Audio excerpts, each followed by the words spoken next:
राष्ट्रपति अभिभाषण की इस चर्चा में मुझे मौका देने के लिए। जब इस सदन में राष्ट्रपति जी अपनी अभिभाषण उन्होंने शुरू किया तो हम लोग बड़ी गहरी रुचि से सुनना चाह रहे थे, क्योंकि सरकार की क्या दृष्टिकोण है, क्या सोच है, काफ़ी कुछ उस अभिभाषण के माध्यम से देश के सामने रखा जाता है। मगर जब धीरे धीरे जैसे जैसे वो आगे बढ़ी तो सबसे पहले तो हमें ये समझ में नहीं आया कि ये अभिभाषण 2024 में बनी हुई भाजपा सरकार के का है या ये अभिभाषण 1977 में बनी जनता पार्टी की मोरारजी सरकार का है या ये अभिभाषण 2014 में बनी प्रथम मोदी सरकार का है।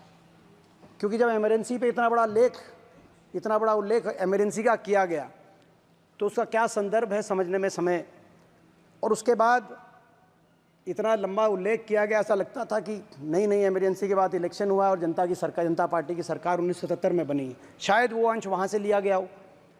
फिर उसके बाद प्रचंड बहुमत बताया गया, पूर्ण बहुमत बताया गया, और ये बताया गया, बहुत से ऐसे वायदों को दोहराया गया जो 2014 में और 19 में हम सुनते आ रहे हैं। तो हमें लगा शायद 2014 के राष्ट्रपति अभिभाषण के कुछ अंश वहाँ से लिए गए हों।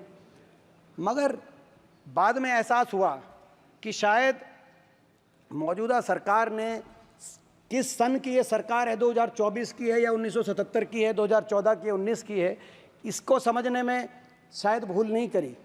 उन्होंने इस जनादेश को और जनादेश की भावना को समझने में भूल करी जो पिछले 3-4 दिन से हमने सरकार की कार्यशैली देखी। ये जो जनादेश है, इस जनादेश के माध्यम से देश के लोगों ने, ये बात सही है, हम स्वीकार करते हैं कि संख्या बल सत्तारूढ़ दल को देने का काम किया है, लेकिन ये भी सत्य है कि इस जनादेश ने नैतिक बल देश के विपक्ष को देने का काम किया। एक मजबूत विपक्ष को देश के लोगों ने जन्म देने का काम किया। देश के लोगों ने अपनी वोट से देश के संविधान को बचाने का काम किया, देश के प्रजातंत्र को बचाने का काम किया और देश के प्रजातंत्र में एक संतुलन लाने का काम किया है।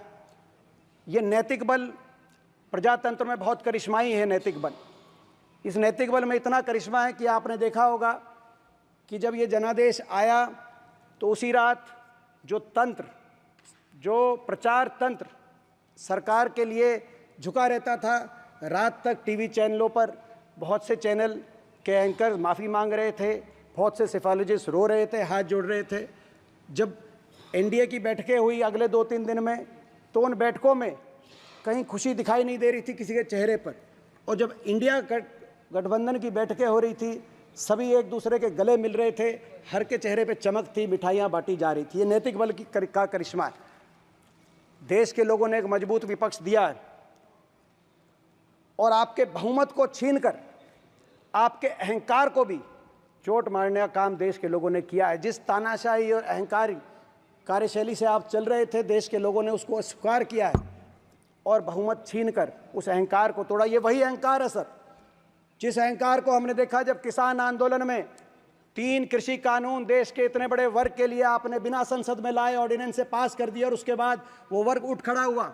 दिल्ली के चारों तरफ 1 साल से ज़्यादा वो किसान वर्ग बैठा रहा। 750 शव इन धरनों से वापस पंजाब, हरियाणा, उत्तर प्रदेश, राजस्थान अपने गाँव में उन किसानों के गए, लेकिन सरकार की तरफ से सहानुभूति के 2 शब्द भी व्यक्त नहीं हुए। ये वो अहंकार का चेहरा था जो देश के लोगों ने देखा, और ये वो चेहरा था कि उस आंदोलन में और उस आंदोलन के दौरान एक जीप के माध्यम से किसान कुचले गए, और जिन मंत्री की, कैबिनेट मंत्री की वो जीप थी, उनको दोबारा से आपने टिकट देने का काम किया। और ये उस अहंकार को तोड़ने का स्वरूप था जो जनादेश हरियाणा, राजस्थान, पंजाब, उत्तर प्रदेश और उस लखीमपुर खीरी में भी भाजपा के उस उम्मीदवार को हराकर इंडिया गठबंधन को जिताने का लोगों ने काम किया, जिनको आपने टिकट दी, जिनके गाड़ी के नीचे किसान कुचले गए। ये वो अहंकार का स्वरूप, ये वो अहंकार था सर, जो हमने उस अहंकार का एक उदाहरण हमने देखा जब हमारी बेटियां अपने न्याय मांग रही थी। ओलंपिक विजेता खिलाड़ी बेटियां ओलंपिक विजेता पहलवान बेटियां, हरियाणा की बेटियां अपने ने न्याय मांग रही थी। वो हरियाणा जहां कुरुक्षेत्र हुआ, जहां कुरुक्षेत्र में महाभारत का युद्ध, हमारी देश की महिला की इज्जत के लिए महाभारत जैसा युद्ध हुआ, ये देश के वो संस्कार हैं। वहाँ की बेटियां अपने लिए न्याय मांग रही थी। दिल्ली के जंतर मंतर पे उनको घसीटा जा रहा था। और ये अहंकार का रूप है। जिन्होंने घसीटने के लिए मुख्य आरोपी जो सांसद हैं, उन पे मुकदमा सरकार ने दर्ज नहीं किया, सुप्रीम कोर्ट के कहने पे दर्ज करवाया गया। और उनके बेटों को उत्तर प्रदेश में चुनाव में उतारा गया। उत्तर प्रदेश के लोगों ने, हरियाणा के, राजस्थान के, पंजाब के लोगों ने उस अहंकार को तोड़ने का काम किया। और जो हरियाणा की बेटियां, जहां वो अहंकार, हरियाणा की जो बेटियां जिस प्रदेश से आती हैं, मुझे गर्व है कि आज देश में सबसे ज़्यादा विपक्ष की अगर मत प्रतिशत कहीं आई है तो छोटे से प्रदेश हरियाणा के अंदर देश में सबसे ज़्यादा मत प्रतिशत आया है।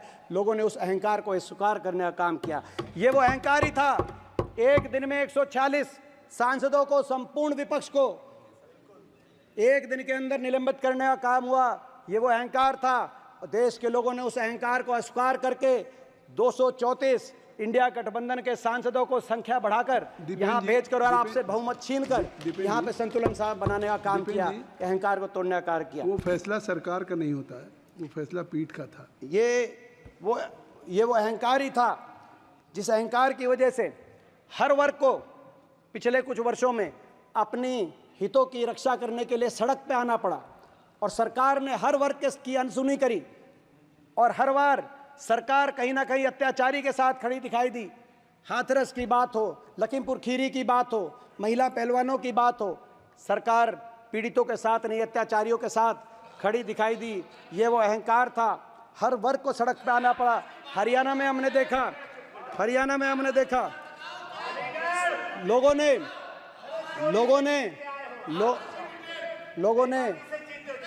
ने अपनी इनकी अहंकार की राजनीति पे को अस्वीकार करने का काम किया सर। और इनकी अहंकार की नीति के साथ साथ लोगों ने इनकी बनाम की राजनीति को भी अस्वीकार करने का काम किया। बनाम की राजनीति, एक देशवासी को दूसरे देशवासी के आमने सामने खड़ा करने की नीति को लोगों ने अस्वीकार करने का काम किया। कभी नारे आ रहे थे उत्तर बनाम दक्षिण। मैं आपको बताना चाहता हूं, उत्तर बनाम दक्षिण की बात करने वालों को मैं बताना चाहता हूं, इंडिया गठबंधन का सबसे ज्यादा मत प्रतिशत पूरे देश के 28 प्रदेशों में अगर 47.6% मत प्रतिशत कहीं आया है तो दिल्ली के 3 तरफ बसे हुए हरियाणा के अंदर आया, उत्तर भारत में आया। इंडिया गठबंधन का सबसे ज्यादा मत प्रतिशत कहीं आया है। उत्तर बनाम दक्षिण, इस बनाम की राजनीति, कहीं धर्म को आधार मान के बनाम, एक धर्म बनाम दूसरा धर्म, कहीं जाति को आधार बना के बनाम। उत्तर प्रदेश में धर्म के आधार पे बनाम की राजनीति को, धर्म के आधार पे ध्रुवीकरण की राजनीति को लोगों ने अस्वीकार किया है। तो हरियाणा में जाति को सहारा बनाकर ध्रुवीकरण करने की राजनीति को अस्वीकार करने का काम लोगों ने किया। हरियाणा एक ऐसा प्रदेश है सर, मैं आपको बताना चाहता हूं कि हमारे 90 विधानसभाएं, 90 के 90 विधानसभाओं में कांग्रेस के मत प्रतिशत में जबरदस्त बढ़ोतरी हुई है और भाजपा के मत प्रतिशत में जबरदस्त गिरावट आई है। चाहे वो विधानसभा क्षेत्र हरियाणा के किसी भौगोलिक क्षेत्र में है या किसी जातीय समीकरण में है। ये दर्शाता है कि बनाम की राजनीति, उत्तर बनाम दक्षिण, एक धर्म बनाम दूसरे धर्म, एक जाति बनाम दूसरी जाति, इस बनाम की राजनीति को लोगों ने अस्वीकार किया है। इस वोट की चोट से लोगों ने अहंकार भी तोड़ा है, बनाम की राजनीति को भी अस्वीकार किया है और लोगों ने संविधान की भी रक्षा करने का काम किया है। संविधान को बचाने का लोगों ने काम किया है। हमने देखा किस तरीके से इनकी सरकार में संविधान पे लगातार बाबा साहब के संविधान पे प्रहार किए जा रहे हैं, संवैधानिक संस्थाओं पर वार किए जा रहे हैं, संविधान पे प्रहार हो रहे हैं, पार्लियामेंट्री डेमोक्रेसी पर किस तरीके से वार और प्रहार किए जा रहे हैं आपने देखा। हमने देखा सर किस तरीके से संविधान के अंतर्गत जिन समाजों के, जिन वर्गों के अपने अधिकार संविधान सुरक्षित करता है, उन वर्गों के अधिकारों पर चोट पहुंचाई जा रही है। हमने देखा सर किस तरीके से सरकारी नौकरियां समाप्त की जा रही हैं, चाहे केंद्र सरकार की बात हो या प्रदेश सरकारों की बात हो। हरियाणा के अंदर 2 लाख सरकारी पद समाप्त कर दिए गए। जो लगाए भी जा रहे हैं वो कौशल निगम के माध्यम से कच्चे लगाए जा रहे हैं, बिना रिजर्वेशन, बिना पेंशन। इस तरीके से केंद्र सरकार में भी सरकारी नौकरी समाप्त करके एससी समाज के, ओबीसी समाज के जो अधिकार संविधान के अंदर, जो सरकारी नौकरियों के अंदर अधिकार है, उनको बैकडोर से छीनने का काम ये सरकार कर रही थी सर। और संविधान को आगे भी और कुचलने के नारे दिए जा रहे थे, उन नारों को भी लोगों ने अस्वीकार किया। बहुमत आपसे छीनकर आप 400 पार का नारा दे रहे थे, बाबा साहब के संविधान को खंडित करने की बातें कर रहे थे, आपसे बहुमत छीनकर अल्पमत की आपकी सरकार बनवा के संविधान को बचाने का काम किया। इसीलिए जय संविधान, और इसीलिए जब जय संविधान यहाँ पे बोला गया, और ये मैं भी बताना चाहता हूँ मैं क्यों खड़ा हुआ उस समय, क्योंकि इस संविधान से, बाबा साहब के संविधान से मेरा भावनात्मक भी एक संबंध है। स्पीकर सर, जब ये संविधान बना, ये जो संविधान, जिस संविधान के आधार पर देश चलता है, संसद चलती है, ये संविधान बना इसी संसद के परिसर में बाबा साहब के नेतृत्व में जब संविधान बना, तो मेरे स्वर्गीय दादाजी चौधरी रणबीर सिंह हुड्डा जी भी उस संविधान सभा के एक सदस्य थे। और जब संविधान की मूल प्रति पे दस्तखत किए गए, तो बाबा साहब के साथ साथ पंडित जवाहरलाल नेहरू, सरदार पटेल, मौलाना आज़ाद और चौधरी रणबीर सिंह हुड्डा जी के भी दस्तखत उस संविधान की मूल प्रति पे अंकित हैं। जब यहाँ पे जय संविधान बोला गया और पीठ से और आसन से उस पर टोट टिप्पणी की गई, तो मैं समझता हूँ मेरा एक कर्तव्य मैंने महसूस किया कि ये पूछना कि इस पर किसी को आपत्ति नहीं होनी चाहिए थी। उसके बाद जो उन्होंने पीठ की तरफ से आगे जो कहा गया, मैं उसका सही कहा गया कि गलत कहा गया, इसका फैसला मैं देशवासियों पे छोड़ता हूं, और मैं इस महान सदन के पीठ पर और आसन पर मैं छोड़ता हूं। मगर लोगों ने संविधान की रक्षा की, अहंकार तोड़ा, आपकी बनाम की राजनीति को नकारने का काम किया। मैं स्पीकर सर, मैं कुछ अभिभाषण को मैं आगे पढ़ रहा था, ये समझ में आ गया कि जनादेश भूल तिथि में नहीं है, कौन से सन की सरकार है, जनादेश को समझने में भूल है सरकार द्वारा। फिर मैंने आगे पढ़ा अभिभाषण, उसमें मैं देख रहा था कि पिछले 10 साल के कुछ नारे थे, कुछ वायदे थे, उनका कहीं कोई जिक्र नहीं आया। मैंने ठीक समझा कि आपसे के माध्यम से मैं याद दिला दूं। कहा गया था 2 करोड़ रोजगार देंगे, मगर इसमें आज हम देख रहे हैं सर, 45 साल में रिकॉर्ड बेरोजगारी, एक ऐसी ज्वलन समस्या, 45 साल का रिकॉर्ड बेरोजगारी का आज इस सरकार ने बनाने का काम किया। लेकिन अभिभाषण में बेरोजगारी शब्द, एक बार भी बेरोजगारी शब्द का प्रयोग नहीं किया गया, जैसे बेरोजगारी की समस्या ही नहीं हो। आज आपके सामने, आज देश की हकीकत आपके सामने है। देश में जहां एक और सबसे ज़्यादा बेरोजगारी 45 साल में, तो देश में सबसे ज़्यादा बेरोजगारी आज हरियाणा में। शायद इसीलिए देश में सबसे ज़्यादा विपक्ष को मत प्रतिशत आज हरियाणा में इस चुनाव में मिला है। और ये आपकी सरकार ने जवाब दिया। पिछले सत्र में जब मैंने सवाल पूछा था कौन से प्रदेश में कितनी बेरोजगारी, सबसे ज़्यादा बेरोजगारी आज हरियाणा प्रदेश में। आज हरियाणा प्रदेश के नौजवान को आपने बेरोजगारी की गर्त में उसका भविष्य अंधकारमय कर दिया। कोई नौजवान आज डिप्रेशन की तरफ, नशे में आज हरियाणा देश में आगे बढ़ गया, देश में सबसे ज़्यादा आज नशे की तरफ। अपराध आज अनियंत्रित हो गया हरियाणा के अंदर। आज अंडर एज शूटर गैंग बन गए, और अंडर एज शूटर्स में हरियाणा के नौजवान आज वहाँ पे दिखाई दे रहे हैं। आज अपराध में हरियाणा बढ़ गया। और पलायन, विदेश की तरफ पलायन, आपने डंकी पिक्चर का आपने सुना होगा। आज हरियाणा का नौजवान, जो नौजवान देश की सीमा पे जाकर देश के दुश्मन से लड़ने की बात करता था, आज वो जान हथेली पे रखकर अपना घर बार छोड़कर पैनमा के जंगलों के रास्ते में होते हुए अमेरिका की सीमा लांघकर जब अमेरिका में प्रवेश करता है मजदूरी करने, तो उसके घर में दिवाली मनती है, पटाखे छूटते हैं। आज आप बात कर रहे हैं अमृतकाल की। ये कैसा अमृतकाल है कि हमारे नौजवानों को अपना देश छोड़कर विदेश में जाना पड़े, और कहीं जा रहा है हमारा नौजवान अमेरिका में, तो जो सीमा पर दुश्मन से लड़ने की बात करता था, आज वो यूक्रेन और रूस के युद्ध में जाकर हरियाणा का नौजवान लड़ने की बात कर रहा है। ये कैसा अमृतकाल है। मैं आपसे पूछना चाहता हूँ, आज हरियाणा के नौजवान को, आज आपने उनके भविष्य को लेकर इतनी बड़ी चोट, अभी नीट की बात आ रही थी, मैं आपकी जानकारी में ये भी ला दूं, अगर देश में केवल बेरोजगारी का रिकॉर्ड ही हरियाणा में नहीं बना, सबसे ज़्यादा बेरोजगारी, सबसे ज़्यादा पेपर लीक और सबसे ज़्यादा भर्ती घोटाले पिछले 10 वर्षों में कहीं हुए हैं, तो हरियाणा के अंदर ये पेपर लीक घोटाले हुए हैं। तो आज पेपर लीक के माध्यम से करोड़ों नौजवानों के भविष्य को अंधकारमय कर रहे हैं। बेरोजगारी का भी भाषण में एक बार भी जिक्र नहीं हुआ।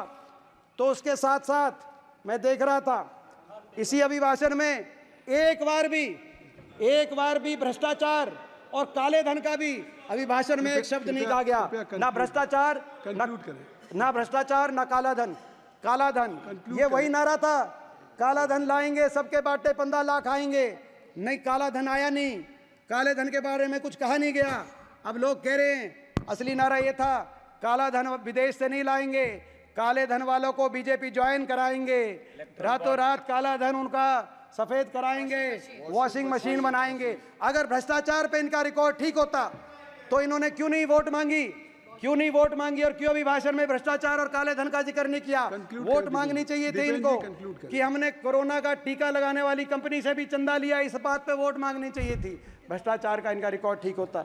मैं याद दिलाना चाहता हूं, एक और इनका नारा था, किसान की आमदनी दुगनी कराएंगे, स्वामीनाथन लागू कराएंगे। तो देख लिया हमने, 750 किसानों का लहू बहाया आपने, हमने देख लिया कैसी आमदनी दुगनी। किसान की आमदनी दुगनी नहीं हुई, लागत दुगनी हो गई, किसान का दुख दर्द दुगना हो गया। और मैं आज सरकार से कहना चाहता हूं, कम से कम एमएसपी पे तो आप सच रखिए देश के सामने, एमएसपी की लीगल गारंटी आप करिए। सरकार को मैं आपकी पार्टी से काफी सदस्य बोलने वाले हैं, मैं कंक्लूजन 15 मिनट से ऊपर हो चुका, मैं कंक्लूजन की तरफ बढ़ रहा हूं कि साहब कम से कम एमएसपी पे तो आप लीगल गारंटी करने का काम करिए। सर एक और इनका नारा था, 1 रैंक 1 पेंशन, 1 रैंक 1 पेंशन का नारा था, वो तो भूल गए, नारा बदल दिया। 1 रैंक 1 पेंशन की जगह no rank no pension Agniveer योजना ले आए। सर अग्निवीर योजना मैं पूछना चाहता हूं, ये योजना कहां से आई? क्योंकि ना तो ये योजना फौज की मांग थी, ना देश के नौजवान की मांग थी, ना भाजपा के घोषणा पत्र में अग्निवीर योजना थी। ये कहां से आई योजना? और आज इस योजना पे कहा जा रहा है, राजनाथ सिंह जी ने आज कहा कि हमने कंसल्ट किया।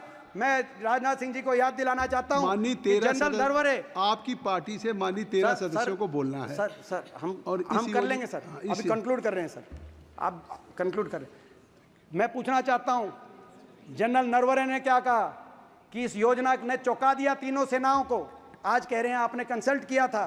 फौज की इंटरनल एक रिपोर्ट आई सर, हर अखबार में प्रकाशित हुई एक खबर कि इस योजना की वजह से फौज में आपसी प्रतिद्वंदता बन गई, जवानों में आपसी जो मरने मिटने की जज्बा था एक दूसरे के लिए, अब आपसी प्रतिद्वंदता और फौज के मनोबल में रिकॉर्ड गिरावट आई। फौज के पास सबसे बड़ा हथियार उसका मनोबल होता है, हमारी देश की फौज का मनोबल आपने गिरा दिया। ऐसी योजना आप लेके आए, देश की फौज जिस पे सबको गर्व था 75 साल में, सरकार कोई भी रही हो, देश की फौज ने कभी तिरंगे को झुकने नहीं दिया। चाहे वो 1971 में इंदिरा जी की सरकार हो जिसने पाकिस्तान के 2 टुकड़े करके दुनिया के भूगोल को बदलने का काम किया, या 99 में चाहे वो आप ही की सरकार हो जब वाजपेयी जी प्रधानमंत्री थे, करगिल में पाकिस्तान के शीश को झुकाने का काम किया, तो इसी फौज ने किया, पक्की भर्ती से नियुक्त इस फौज ने किया। आपने उसके बाद बदल दिया। मैं मांग करना चाहता हूं कि अग्नि सर कंक्लूड करें, प्लीज कंक्लूड। मैं कंक्लूड कर रहे हैं सर। आखिर में मैं ये भी कहना चाहता हूं सर, इन्होंने एक और नारा दिया 5 ट्रिलियन की इकॉनमी पे मैं जरूर कहना चाहूँगा सर, 5 ट्रिलियन इकॉनमी। सर ऐसा ना हो सर, ऑक्सफैम की रिपोर्ट बताती है सर कि 1% जो सबसे अमीर हिंदुस्तानी है उनके पास 60% की संपत्ति है। ये 5 ट्रिलियन इकॉनमी, कहीं इनमें से 3 ट्रिलियन इकॉनमी अदानी अंबानी के पास ना रह जाए सर। आज ऐसी अर्थव्यवस्था की परिस्थिति बना दी इन्होंने। आज ये नारे तो दे रहे हैं लेकिन 80 करोड़ देशवासियों को अनाज देना अपनी उपलब्धि बता रहे हैं। मनरेगा की योजना को कांग्रेस का विफलता का प्रतीक आप बता रहे थे। ये 80 करोड़ देशवासियों को जो अनाज दे रहे हो अच्छी बात है, लेकिन मैं कहना चाहता हूं, को बताना चाहता हूं, ये जनादेश क्या है। जनादेश ये है कि वो 80 करोड़ लोग आपसे कह रहे हैं कि हमें अनाज नहीं चाहिए, हमें स्वाभिमान चाहिए और हमें काम चाहिए। हमें सरकार की रोटी नहीं खानी, हमें इज्जत की रोटी खानी, हमें काम चाहिए, हमें रोजगार चाहिए। वो 80 करोड़ लोग ये आपको बता रहे हैं। धन्यवाद। और धन्यवाद। मैं आखिर में सर, आखिरी में कंक्लूजन में सर यही कहना चाहता हूं सर, कंक्लूजन यही कहना चाहते, जहां तक अर्थव्यवस्था में सर एक और बात थी, ये कहते थे कि रुपया इतना गिर गया, जब 62 पे हमारे समय रुपया हो गया था कि इज्जत गिर गई हिंदुस्तान की। अब रिकॉर्ड गिरावट आ गई, 62 से 84 पहुंच गया रुपया, अब तो रिकॉर्ड गिरावट आ गई होगी हिंदुस्तान की इज्जत में आपके अनुसार। तो ये आज अर्थव्यवस्था की स्थिति है। मैं आखिर में एक ही वाक्य कहते हुए अपनी बात को समाप्त करता हूं। ये जनादेश, लोगों ने जनादेश अहंकार के कार्यशैली के लिए नहीं दिया, आपकी तानाशाही की कार्यशैली के लिए जनादेश नहीं दिया, उसको स्क्वायर किया। जनादेश सबको साथ रख के देश को आगे लेके जाने के लिए जनादेश दिया और इसको आप अगर अस्वीकार करोगे, आज तो इस जनादेश ने एक मजबूत विपक्ष को जन्म देकर आपके समक्ष, आपके सामने बिठाने का काम किया है। अगर जनादेश नहीं समझोगे, अगली बार आपकी जगह मजबूत विकल्प के रूप में हम आएंगे। ये मैं आपको कहना चाहता हूं। संसदीय